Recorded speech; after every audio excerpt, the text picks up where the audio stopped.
All right, you're just gonna wait a few minutes for people to get on here. I'm gonna turn the light on real quick. Yes, it is a W road trip, Tom. Hold on, I'm gonna turn on the light, then we'll get going.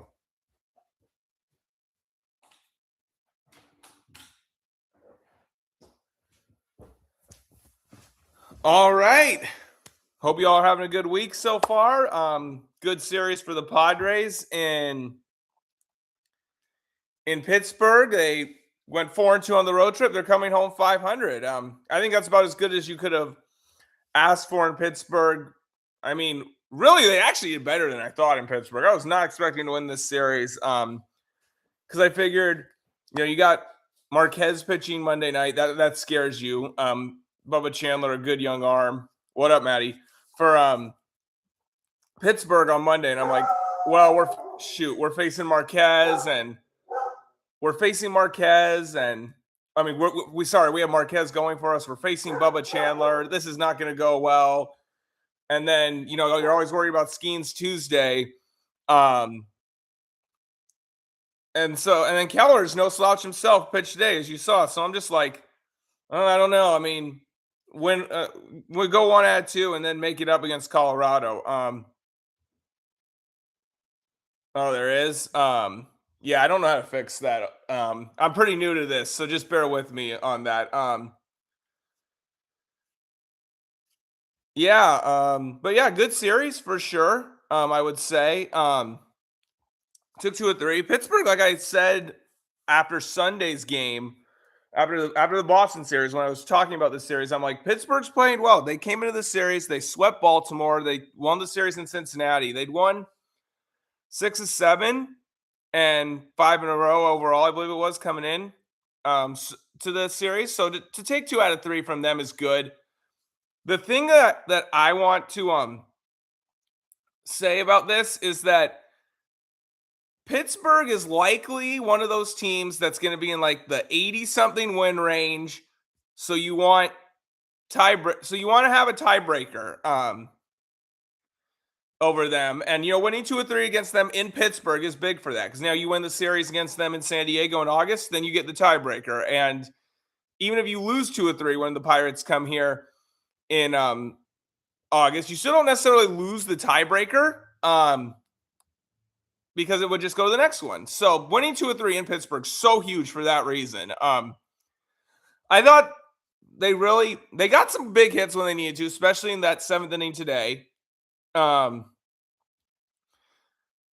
be honest. On Monday night, I thought Marquez got kind of lucky, got in and out of some jams. They had the base running error. I think that was more on the trail runner than O'Hearn. I see your guys' comments about the Rockies. I'll get to that.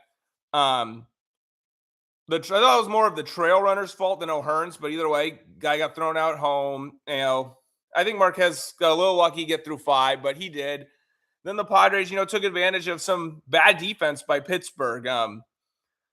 Chandler doesn't cover the base on what should have been a 3-6-1 double play, and then Castellanos drives in the run. You had Reynolds doesn't catch the fly ball that Merrill hit, turns into a ground rule double. And that ends up leading to 2 runs, actually, because then we scored the next run on a ground out. And then even the RBI double that Liriano hit, I think O'Hearn threw the wrong base. I think if he threw home, he gets Fermin out there. So kind of took advantage of that. Marinaccio and Morgan were huge coming in and pitching 2 innings each that game, because the bullpen was a little overworked. Because Buehler didn't even get out of the 3rd inning on Sunday. So you needed some guys to cover innings there, especially when Marquez only went 5. So that was nice. That was real good. And, Tuesday, Skeens is Skeens. And then that 8th inning, I know everyone's saying, what's wrong with Morejon? I mean, look at Morejon's outings. He basically got 4 outs in the first game he pitched against Detroit because Manny booted the double play ball. Then he got a double play the next pitch, and then he gave up a 2-out hit when the inning should have been over. So he basically got 5 outs in the first inning. Then he came back and pitched a 1-2-3 7th, the first out against Detroit. Giants, Arise gets a double, pass Sheets inside the line, and he ends up scoring. Okay, whatever. Boston series, the guy who the Boston game he pitched, the guy who scored the tying run in that game reached on an infield single. And then Morihone should have been out of that inning. He got the double play ball back to the mound, but Cronenworth dropped the ball. So, and then Sheets should have got that ball. That was a hit. Obviously, Bogarts made the error. And, that just kind of snowballed from there. So, I'm not worried about Morihone. I think he'll be fine. I mean, it's a perfect example of why ERA can be so misleading for a reliever this early in the season, because you get an unlucky game or a bad game even, and it just inflates it the hell out of it. I mean, today's game, couldn't really get anything going against Keller. King, I think, settled in after he had to get around traffic the first couple innings, but he settled in. Obviously, Castellanos, the big hit. Cronenworth, the big home run. And then they just took advantage of, more bad Pittsburgh defense in the ninth inning to blow that game open. I'm going to talk about the pen management from today's game, because a lot of people on Twitter were talking about it, like, what are they doing? I don't mind trying to extend King the seventh inning. He's been really good those last 3 innings, and you need length from these guys. I mean, like I said, Buehler, 2 2/3 Sunday. Marquez and Pivetta, only 5 each. You had to try and extend some of these starters. Otherwise, the bullpen's just going to get so overworked. You have 4 more days until the next off day, and 2 of those are going to be Buehler and Marquez starts. You can't count on them to go deep. So I don't mind trying to extend King. I also didn't hate bringing Hart in there with a 4-run lead, in all honesty, because, I know they pinch hit for Horwitz, but that's a lefty, then the bottom of the order, and then 2 lefties. So I didn't mind bringing Hart in there, even though he's not that great. As far as putting Miller in the game in the ninth inning after the lead expanded to 6, I was fine with that too, because he was the freshest guy in the bullpen. He was the only guy at that point who hadn't pitched in the series. So he was the freshest, and he was already warming up anyways. And, he's from the Pittsburgh area. He had a bunch of family and friends there. Get him in a game there and get out of there with a win. I mean, and he doesn't, and he dominates everyone so much. It's not like he throws a ton of pitches. So it was fine. The one thing I will say, bullpen-wise, Estrada really worries me. The velocity's down. Go look at the exit velocities of the outs in the 8th inning. The Reynolds hit the fly ball, the warning track. O'Hearn hit the line drive to left. And then, was that Gonzalez? Whoever it was, hit the ball to right center that was on the warning track. So Estrada worries me with the velocity being down and some of the exit velocities on the balls Pittsburgh hit today. I think he might be hurt. That's worrisome. All right, now getting into the Rockies series. They're 6-6, man. I don't know how. I mean, it's really remarkable. They swept Houston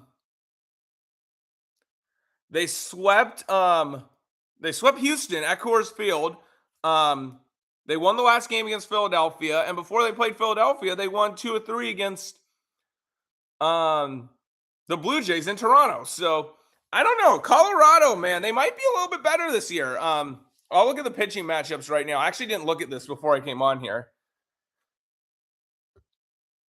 Yeah, the Estrada losing weight, I think that might be hurting him, because I remember CC Sabathia, Houston isn't good. You're right. I agree with that, or not that good. They're just, But, I mean, it's just amazing the Rockies beat anybody 3 games in a row after last year. Yeah, they're coming in hot, which is a little something to watch. Yeah, Tom, you're talking about Estrada losing the weight, though. CC Sabathia, he was a big guy when he played. Where do you think Bird's going? I think he's like a Villanova Wildcat to me, it seems like. We'll see, though. But yeah, Tom, what you're saying about Estrada and the weight. CC Sabathia was a big guy, and he had like a cousin, I think it was, have heart problems, so he decided to lose the weight in like 2013. But CC was like, yeah, when I lost all that weight, I couldn't throw hard anymore. So he said, I'm just going to, pitch fat, and then when my playing career is over, I'll lose all the weight. So he might have lost too much weight. Baylor. Okay, I just saw your text, Maddie. Baylor, Louisville, Kentucky, Cincinnati. Oh, there's more to that tweet. Providence, Texas, and Vandy. Oh, okay. That's interesting. Not going to miss him. Anyways, I'm looking at the Rockies pitching matchups right now. To be determined, Vasquez. Well, Vasquez's coming out party last year was against the Rockies, really. He frustrated the hell out of me and Maddie. I'll tell you that much, Tom. Vasquez, his coming out party last September, if you remember, it was against the Rockies. He just came back up from AAA and he had that dominant game. It was a Thursday night game. Padres won like 2-0. And that was when we started to see this new Vasquez of, increased velocity, more swing and miss, not walking as many guys. That was the start of seeing the Randy Vasquez that we are apparently seeing now. Hopefully Randy can keep that up. It's Dollander following an opener. Okay, I mean, I saw Dollander pitch here last April. That guy's got good stuff. Results haven't been there yet, but he has good stuff. I don't know why they're not just starting him, but I mean, they're the Rockies. So Dollander following an opener tomorrow. All right. Sugano on Friday against Buehler for us. I mean, Sugano at Petco, that's not going to be it. He's a fly ball pitcher at Petco early in the season. That's not going to be that easy. Even though he's going to get bombed at Coors because he's a fly ball pitcher, but who doesn't get a lot of swing and miss. So hopefully Buehler's on his game. We got Feltner Marquez on Saturday. Feltner, I mean, I don't know. He has decent numbers this year. They all have decent. Let me see what we did against him last year.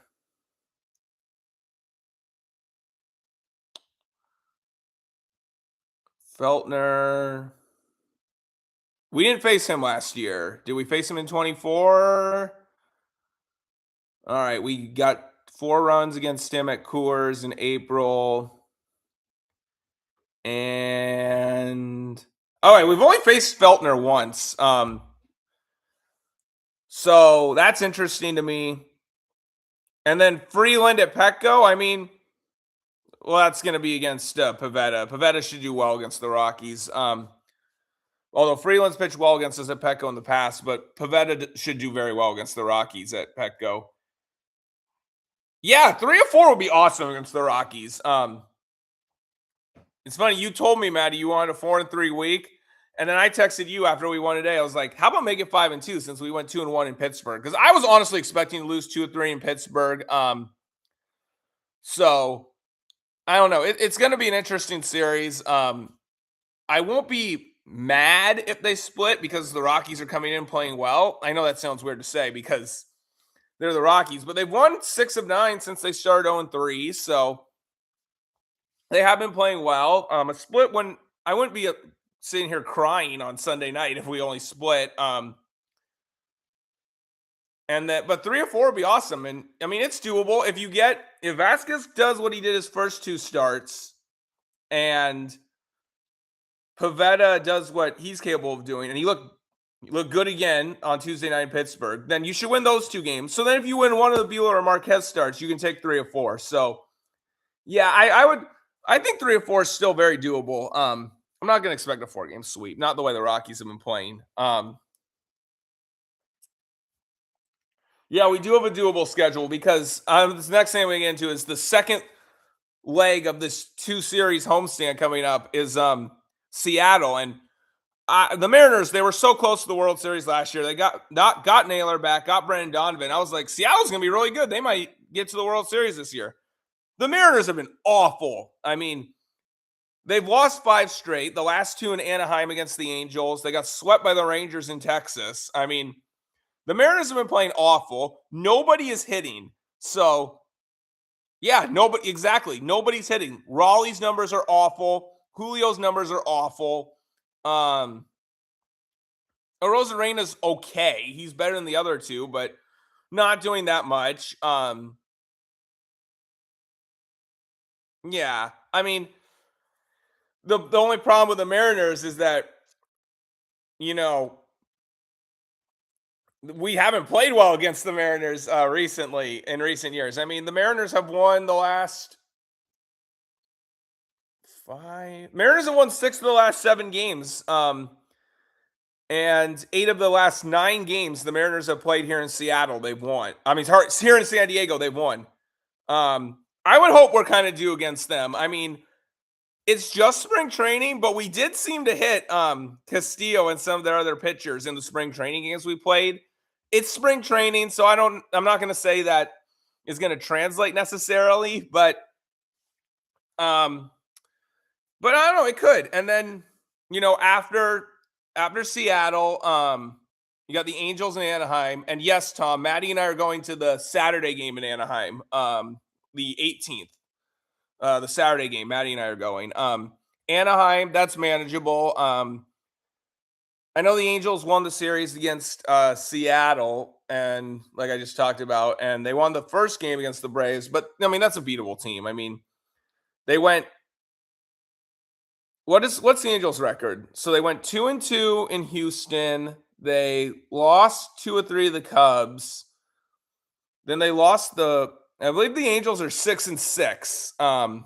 They're playing a night game tonight. I believe they just started against Atlanta, right? So, I mean, but it's the Angels. So, and the Angels always do this, where the Angels have a good record in spring training, and then they play good like the first week of the season, and then they just become the Angels. Oh, the Angels did play earlier?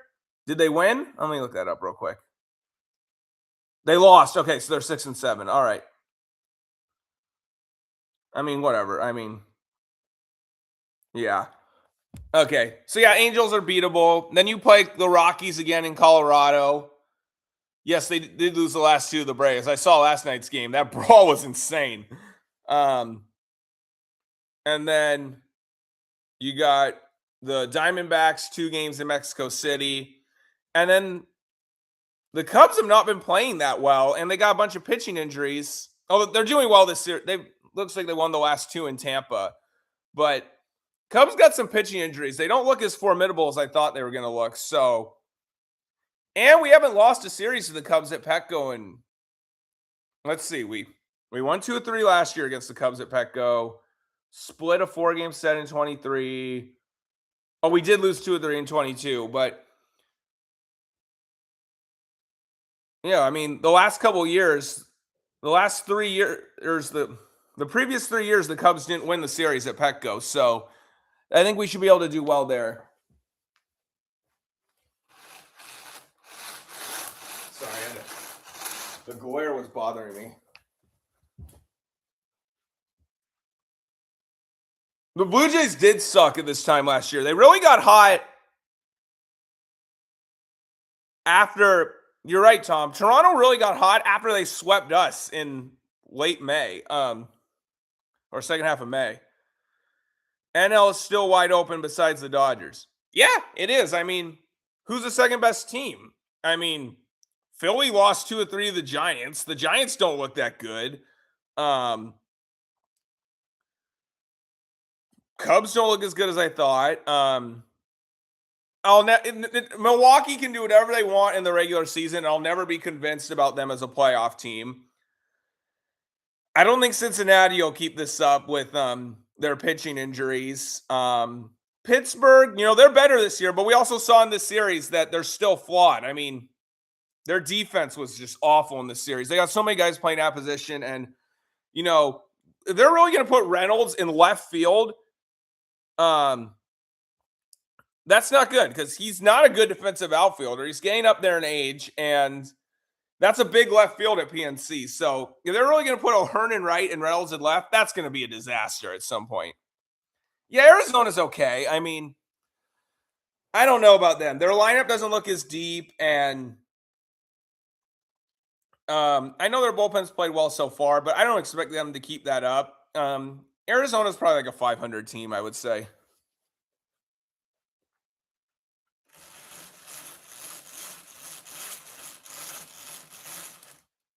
All right.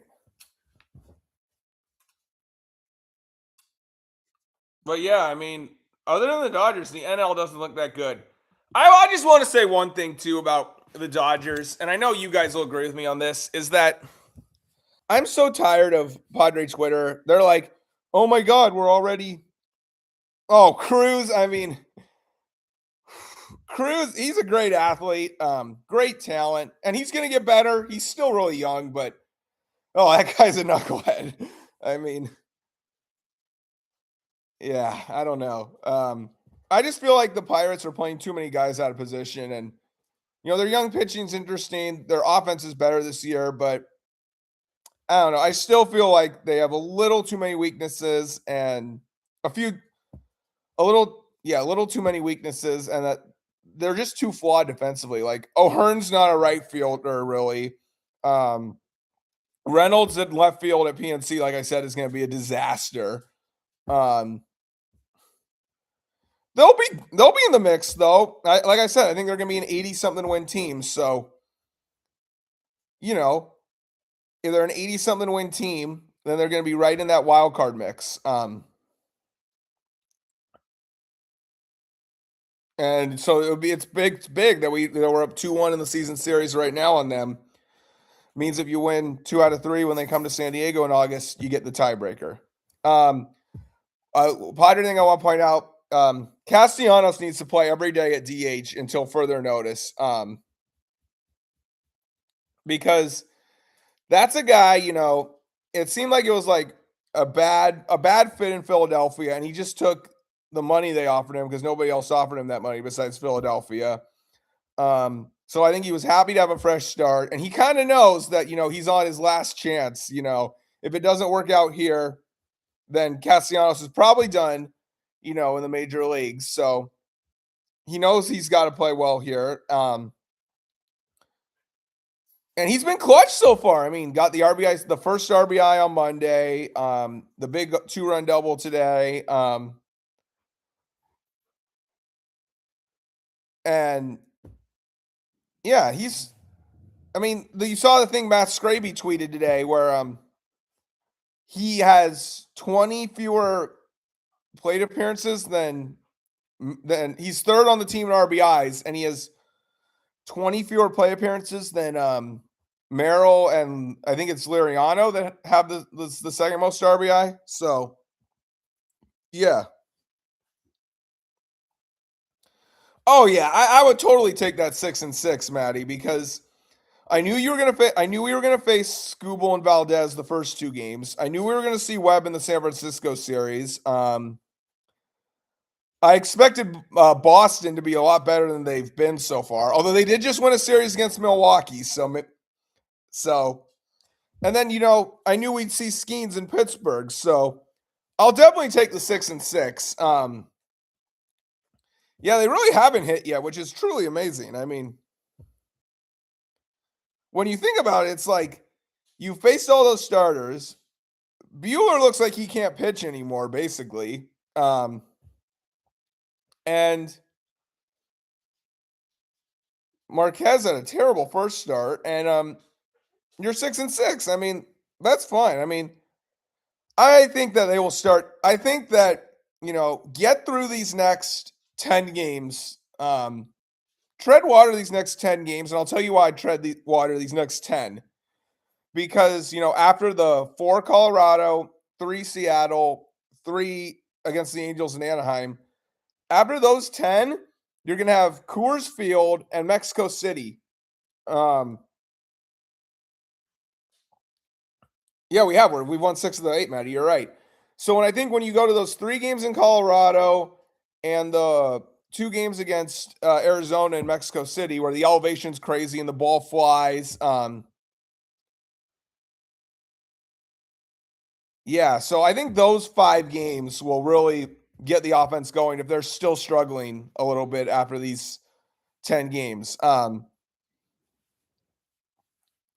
it's amazing too thinking about that we've done well in the 4 games not started by those guys, because look at some of the other games. I mean, that they've played. Sonny Gray has been a good pitcher before in his career.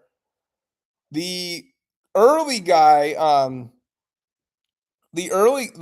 what's his name? Coney Early, the guy on Boston we faced Saturday, has had success so far in his young major league career. Ranger Suarez is a guy with a bit of a track record who's given the Padres problems before. Bubba Chandler's a very promising young arm, and Mitch Keller's been good before too. So you did not, yeah, you didn't. It's not like you've been facing. You've not been facing bums by any means. I mean, the one game that really bothered me was against the first game against San Francisco and Landon Roop. That one bothered me. The other ones, Not really. I mean, and I understand the argument of like, oh, well, if you want to win a World Series, you got to, win against the good pitchers. I mean, you don't necessarily have to score 5 runs against those guys. You have to, it's like what Schultz said last year. You got to do what the game asks of you. And I mean, Scooble, they were out of that game because Pivetta gave 4 in the first opening day, but Valdez was in line for the loss when he left. They got 3 runs in 6 innings against Webb. That's a 4.5 ERA, and Webb is a low threes ERA guy. Um, Skeens is Skeens. And you were in that game until the 8th inning, even though you didn't do that much against Skeens. So they've been in these games, yeah. I mean, the only game that I was like, oh, the only 2 games I was like, oh, that's a real clunker were opening day and the first game again at Fenway, because you really did nothing at Fenway, because those 2 runs you got on in the Friday game in Boston, you get 0 with the center fielder. I think it was Rafaela. If he doesn't lose the ball in the sun, then you get 0 that inning. Okay, that game, fine. Opening day, you were down 4-0 before Scooble took the mound. So those were the 2 real clunkers. Everything else is like, you know, everything else is like, oh, well, we were in that game. We showed some life against this guy, or you won. So, I mean, yeah, I'm fine with it. I mean, it's just funny how fast a narrative can flip because, and this is just like, this is to your point, Maddie, where you say, and it's still April, is that, one winning streak or like you win 4 out of 5, like that can flip a narrative real fast. We went from 2-5 and everything sucks, and is this the end of the run to, you win 4 or 5, all of a sudden you're 500 coming home for a 7-game homestand against a team that lost 119 last year and a team that's really struggled out of the gate so far this year. So, yeah, I really think these first 12 were like, yeah, to get through them, because the pitching you were facing, dealing with cold weather on the East Coast against a team that was supposed to be good and a team that's, maybe up and coming, that's played well in the early going so far. So, and that was ever you face, Valdez, Scooble and Valdez in the Detroit series and Webb in the San Francisco series. So I don't know if 6-6 isn't great, but you go from there. I mean, I would like to say too, yes, I talked about this on Sunday's stream, Maddie. How Stammen's willing to be flexible with the lineup. I think that helps a lot because, what they were doing wasn't working, so he kept changing it, trying to find the right combination. I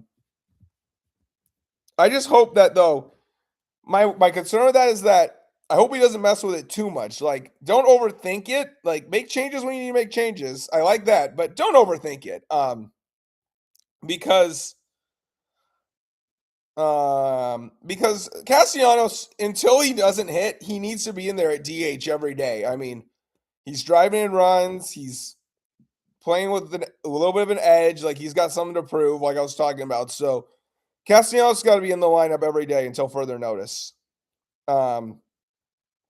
I do like, too, how I thought a big test for Stammen was going to be when he talked towards the end of spring training. He was like, oh, we're going to manage Manny, try and get him some more off days this year, because he really wore down at the end of last year. And I was like, okay, that's great to say, but when push comes to shove, are you gonna put your foot down and be like, you're getting a day off, man, or get him to agree? And well, Manny agreed apparently to take an off day today in day 12. So that's a big test for Stammen that I think he passed. He got Manny to agree to taking a day off. I think that matters a lot, because if you know me and the way what I've said about the Padres, all winter long, I was like, they got to manage Manny better, get him off his feet, so he doesn't wear down the second half again. So, and I thought today was a great day to do it. It's day 6 of a 6-day road trip on the opposite coast with a lot of bad weather. It's not like he's been hitting that great anyways to start the year. So I thought it was a well-timed off day. I like Liriano in the leadoff spot, even though he's kind of struggled the first couple of games there so far, just because, I mean, he's a battler. He grinds out at bats. He works counts. He's got a little he can hit the ball over the fence or in the gap. He's like I think he's got like leadoff hitter skills. So I would keep him up there a little bit longer because it's not like anybody else was doing anything on the leadoff spot anyway. So I'd give Liriano more time in the leadoff spot. Absolutely.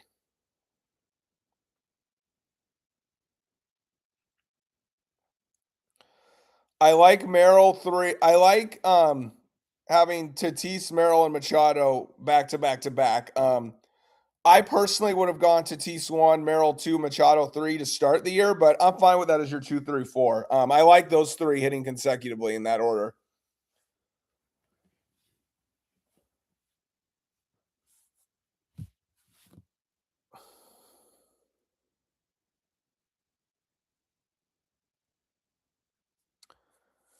Yeah, I think I would put Sheets ahead of Bogey.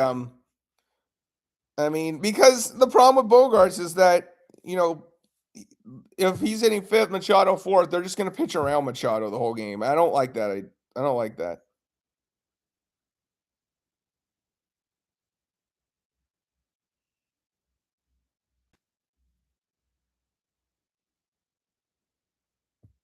Yeah, I would like to see. I'd like to see Castellanos hitting fifth behind Manny right now, and then probably Sheets six, Bogart seven. That's what I would do. I would not be opposed to lineups that have both Castellanos and Andujar in them. One at first base, one at DH. I will say though, do not put Castellanos in the outfield ever again, please. He's bad out there. Keep him at DH and occasionally first base because he's really bad in left field. I like Jake in the nine too. He's like a typical nine hitter. I mean, last year he had like he walked a ton, had a like a 367 on base, I think it was. And but he didn't like, hit a bunch of home runs or driving a lot of runs. So yeah, I like Jake in the nine hole and for me in eighth. I'm gonna say France gets replaced when Song is ready. I mean, they've barely used him so far.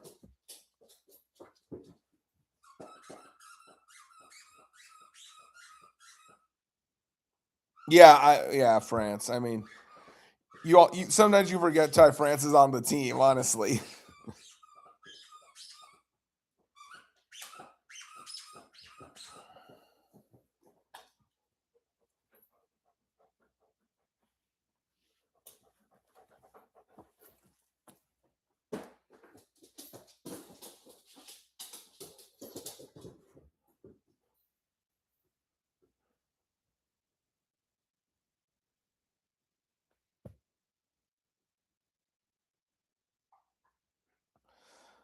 Are you saying that in a good or bad way, Tom? Because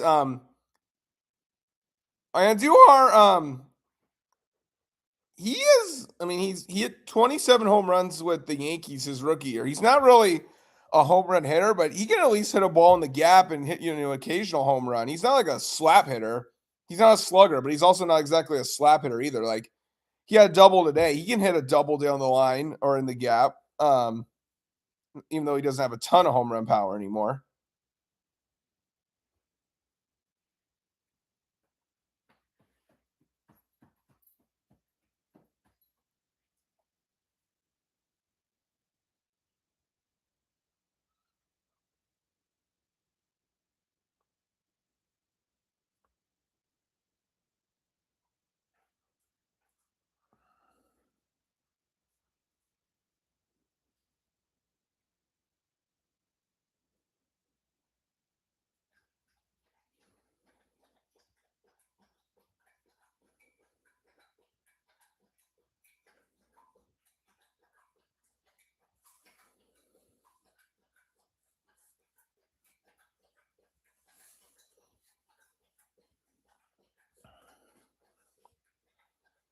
So yeah, I mean,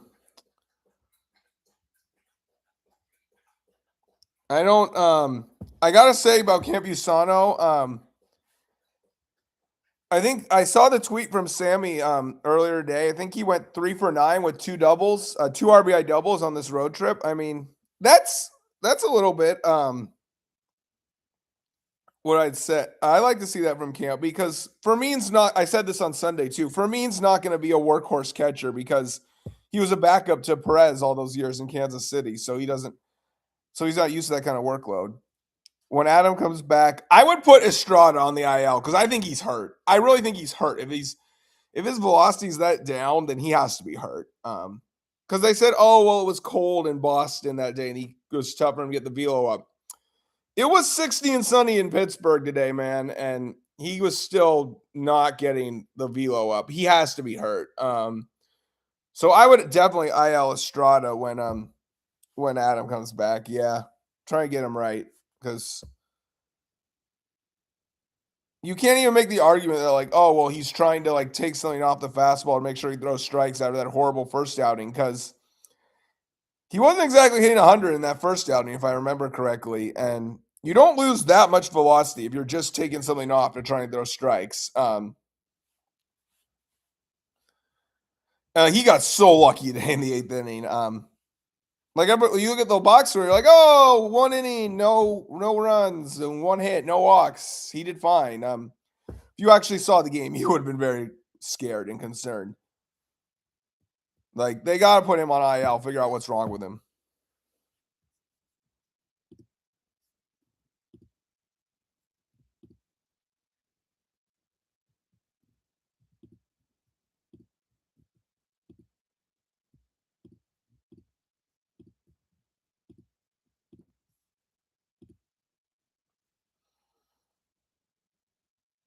Yeah, I talked about it a little bit, Tom. Why? I mean, okay, here's why I think people think that. Because people just think about it for that one game, that one day.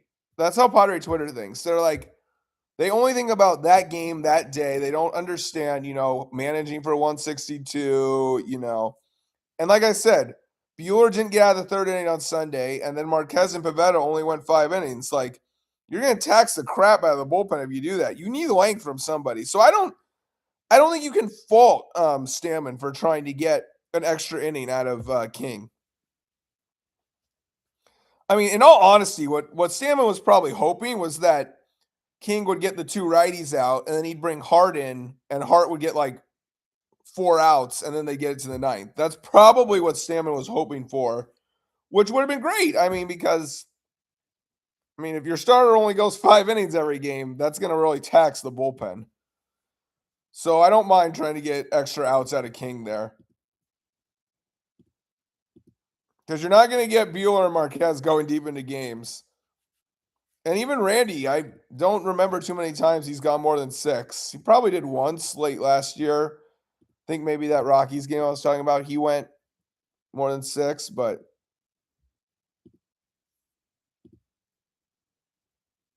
yeah, you got to get length out of these guys. It's a big problem. That's not even just a Padre Twitter thing. That's a baseball fan and problem thing. People only think about today, that game, instead of, like, oh, we got to try and. So why being a major league manager is hard, man. Because obviously you want to win that game, but, you have to think, the whole 162 game season too. If you're a football coach you just think about winning that day. Basketball, pretty much same thing. You think about what do I got to do to win that game? But baseball, you got to think about the whole 162, man, while still trying to win that game. It's hard. It's really hard. I mean, I don't think people understand how hard it is sometimes to manage 162 game season while trying to win that day at the same time.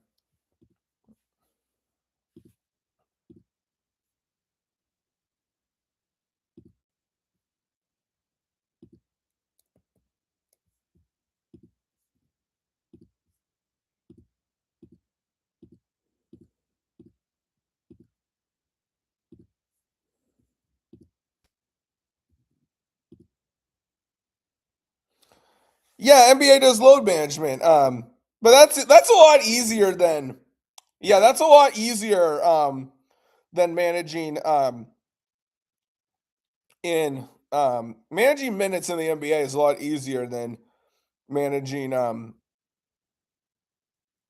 162 in baseball because, you know, basketball, you got some back-to-backs, 3 out of 4, but you can manage that. Like, it's a lot, and the NBA too, there's so many teams that are just purposely losing. Like, if you're anti-tanking, if you're San Antonio, like, you can be like, okay, well, we don't need Wembanyama to play 42 minutes against Utah or New Orleans or Washington. So we can have him play 45 minutes against Oklahoma City and then rest him against Utah or New Orleans. Baseball, you can't really do that because baseball is such a different game than basketball.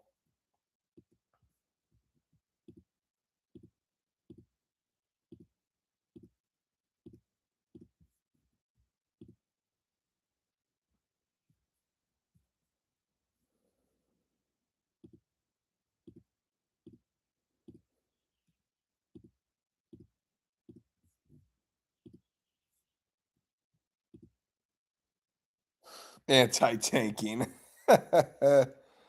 It's bad, dude. I mean, yeah, I mean, I could see why. And for you, Tom, it's like you like San Diego teams and you like Buffalo teams. San Diego doesn't have NBA. Buffalo doesn't have NBA. It's not a great product. Why would you watch it, man? It's not great. I mean, I've probably watched the least NBA I've ever watched this year. It's like certain teams interest me. Like San Antonio interests me because of Wembanyama.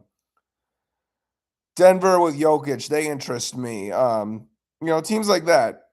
Detroit was interesting when Cunningham was healthy. I don't even think San Antonio's in. I mean, so not San Antonio. I don't even think Oklahoma City's interesting because SGA gets foul calls when people breathe on him. I don't even think Oklahoma City's interesting. I think Oklahoma City's kind of boring, honestly, because it's just like, oh, you got within 5 feet of SGA. Foul. So dumb. I think it's pretty dumb. It's another reason for me to root against Oklahoma City, besides the fact that they stole that team from Seattle. But that's another story.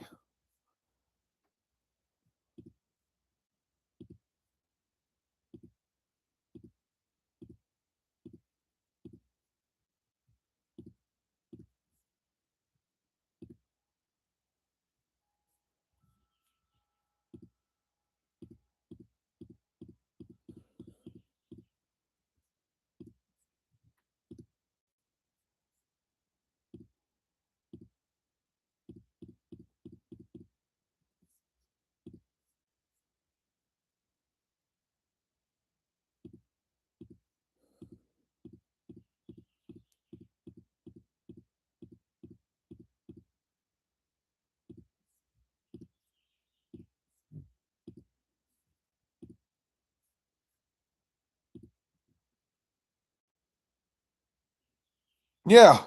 James Harden sucks. I hate James Harden. I'm glad you mentioned that, Tom, because oh my god, um, that guy. I hate guys like that who are like 8 of 30, 8 of 28 from the field, but they have 30 points because they shoot 21 of 22 from the line. I hate James Harden because he always has games like that.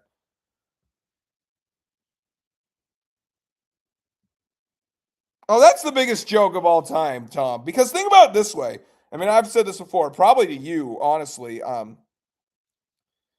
It's just seriously insane behavior. Do you see Chicago fans going around all the time being like, "Oh, I hope the Cardinals leave St. Louis. Screw you, St. Louis. I hope the Cardinals and Blues leave St. Louis." No. You ever see them say, "Oh, I hope the Packers and Brewers leave Wisconsin because screw you guys." It's like, no, they don't like those teams. Like, obviously, that's just rivalry stuff. I mean, that's just rivalry stuff. I mean, talk trash about the team, but don't be like, "Oh, I hope you lose your team, assholes." No, no, nobody does that. It's only LA fans that do that, and it's the biggest joke ever. I'll tell you why it's a joke, Tom. Because they're like, "Oh, Padres have only had fans since 2020. They used to have nobody going to Petco Park." every single fan base, for the most part, like 90% of fan bases have less fans when they're not winning. I mean, there's exceptions, like obviously like the Steelers and the Pittsburgh Steelers, Green Bay Packers, Chicago Cubs, New York Yankees. Yeah, nobody in Boston says they want the Yankees to leave New York. That's another one too. Nobody does it besides LA fans, dude. I swear. And I just don't understand. They're like, oh, well, you didn't have fans before 2020, and once you go back to sucking, nobody's gonna care about the Padres, and then they're gonna leave. It's like, come on, come on. Like the Padres, even when they sucked, they never had like Florida Marlins, Miami Marlins, Tampa Bay Devil Rays, Tampa Bay Rays levels attendance. In 2003, the Padres lost 98 games and the Marlins won the World Series. The Padres outdrew the Marlins that year by 6,000 fans per game. Sorry, 9,000 fans per game. It's the dumbest thing ever. I mean, and it's funny too, Tom, because it's these same people who are like, oh, well, you didn't vote on the Measure C for the Chargers. If you voted for that, they would still be in San Diego. Well, we freaking voted for Petco Park and show up to the games. Like you said, we didn't do with the Chargers. We did all the things you say we didn't do with the Chargers. We do with the Padres, and you still think they're going to take the team. The dumbest thing ever. I was just thinking about this today when they were saying that the numbers look good because of Dodger fans is the dumbest thing ever. The Padres play. The Dodgers are only here 6 or 7 of our 81 home games a year. So they play 75, 76, 74, 75 home games against teams other than the Dodgers. It's the dumbest thing ever. I can't stand them because rivalry trash talk, is fine. Yankee fans chanted 1918 to taunt Red Sox fans before they won in 2004. That's just the rivalry. Cardinal fans used to say 1908 to the Cubs all the time. That's rivalry talk right there. Like when they tell us 0 rings, when Dodger fans are like, oh, you have 0 rings. Like, yeah, that's rivalry trash talk. Although that's hypocritical of them too, because before they won the 3 this decade, people used to call them chokers, and they used to say, and they used to always say like the playoffs are random. The playoffs are random. The only thing you can do as an organization is put yourself in position every year. The Dodgers do that better than anybody. You can't call us chokers. So then you kind of lose the right to say, oh, you have 0 rings when you say that. But at least that's just normal rivalry trash talk. The whole like, oh, we want your team to leave because we don't like you is the dumbest thing ever.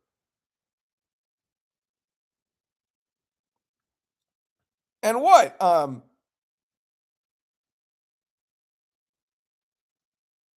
And what, too? It's the funny thing, too. They always say, like, oh, we love going to Dodger Stadium South when we play you guys in San Diego. Then why do you act like you want to lose that by the team leaving, you jerks? Oh, my.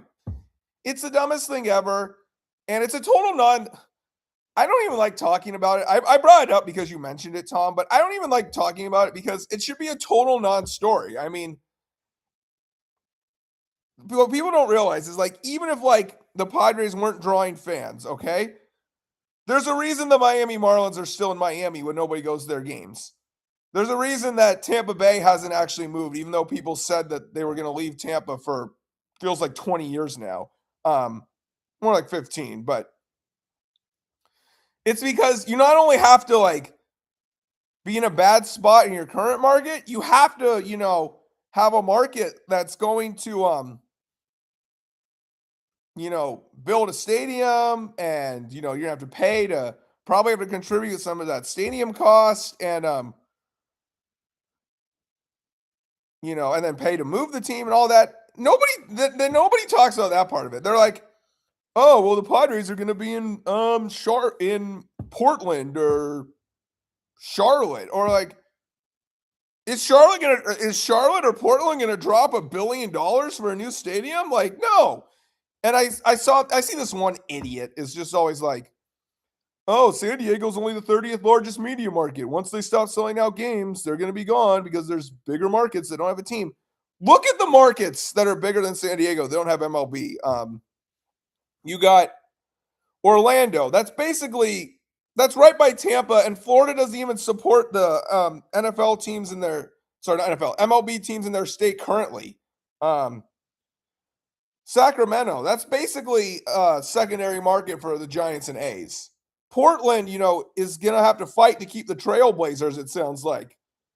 Salt Lake City, okay, I'll give you that, but they're focused on expansion, not another team. If Salt Lake City wanted to take a current team, why didn't they go after the Twins or Rays when they were just on the market? If Salt Lake City wanted to take another team city, no, Salt Lake City's doing expansion, and I respect that with the Salt Lake City group. That they didn't go after the Padres, they didn't go after Minnesota, they didn't go after Tampa Bay. I respect that about Big League Utah, actually. Charlotte's not that much bigger than San Diego, and they already have NFL and NBA and MLS. Raleigh isn't much bigger either, and they have NHL. So, like, none of those markets, too, like, if you actually believe that the Padres are bleeding money, which we'll never know because they never release official figures, or if you actually think they're losing money, the reason for that is because the lack of local TV revenue, which they're not going to get that with the RSN collapse. They're not going to get, all this local TV money that they're not getting in San Diego, in North Carolina, or Portland, or Orlando, or Sacramento. They're not going to get a bunch of local TV money there. They're not going to. And plus, in the new CBA, they're going to centralize the rights anyways. I mean, okay. Thank you I'm glad I got that off my chest because it really bothers me that became a conversation. And I really hate that Barry Bloom made it a thing by putting out the Joe Lacob in Oakland crap. I mean, because you've seen LA idiots, Charger and Dodger fans say that, but then you just kind of laugh it off like, haha, whatever. You're freaking stupid. And I still do that for the most part. But the fact that, you got Barry Bloom saying that made people actually truly believe that, that aren't just trolling LA fans. So it sticks as a topic. And I hate that it's become that way. It's really dumb that it's become a topic. And I spent 5 to 10 minutes on it. And I really wish I didn't have to do that. But it's one of the reasons I can't wait for the ownership change, because once they change owners and the new owner talks about, like, yeah, we bought into this because we see this great opportunity here in San Diego. You're not going to get an opportunity to buy a team with this kind of fan base and ballpark, and market very often. Once they say something like that, this goes away forever. That's one of the reasons I'm looking forward to the ownership change. Geriatric reporter and a sad Spanos loving LA troll. Yeah. Yeah, exactly what it is, Tom. It's so dumb it became a thing. I mean, only in San Diego do we have to deal with this too. We don't have to. The Yankees ever went up for sale. The Yankee fans wouldn't have to deal with Red Sox fans doing this crap.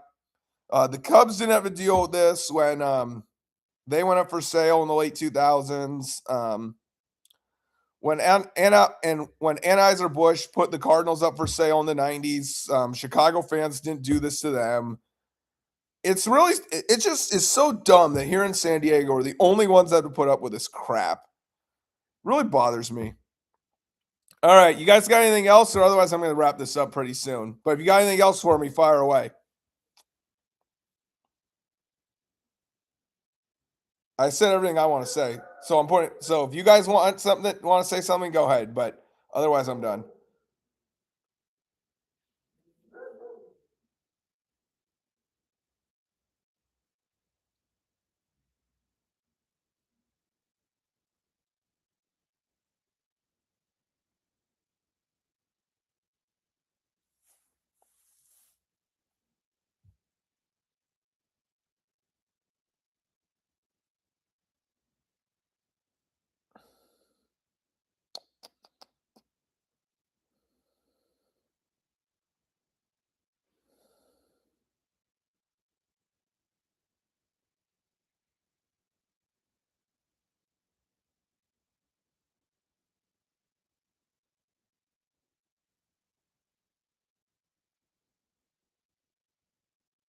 Yeah, I think I did too.